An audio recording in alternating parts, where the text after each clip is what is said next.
This same story plays out globally every single day.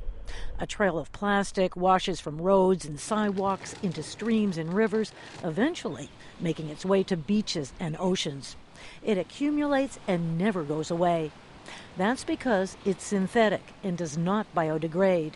It just simply breaks down into smaller and smaller pieces, says Nancy Wallace, who heads the Marine Debris Program for the National Oceanic and Atmospheric Administration. Well, there's chemicals in plastic that can leach out into the oceans, but then there's also a lot of chemicals and pollutants in the oceans. So things like DDT that are outlawed now, but they're legacy compounds that are still in the ocean.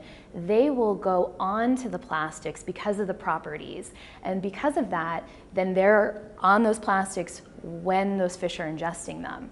Potentially moving dangerous toxins up the food chain, back to human consumers, Wallace says.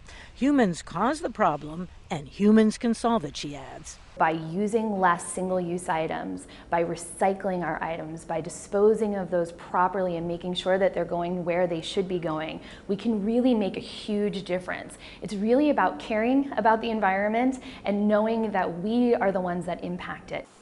Plastic accounts for $13 billion in damage to marine habitat, according to a United Nations report released at this week's Environment Assembly in Nairobi, Kenya.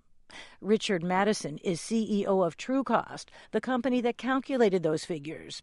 Speaking by Skype, he says the report promotes an alternative, a business model that opens new markets for sustainable plastic products. You could, for example, replace the use of virgin raw materials for plastic, which is oil, with bio-based products.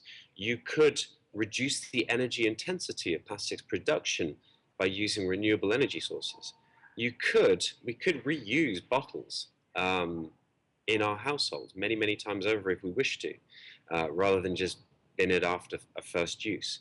We could, when we get rid of that plastic, recycle it and reuse it, which replaces the need for virgin raw materials. The report calls for companies to better manage plastics, says Andrew Russell, director of the Plastic Disclosure Project, which released the report at the Nairobi meeting. He spoke via Skype. We see the opportunities for them to save money, quite frankly.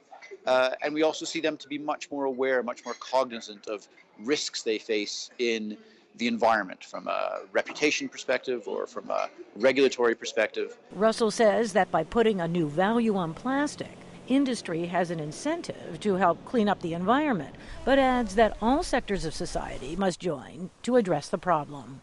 Rosanne Skirble, VOA News, Washington.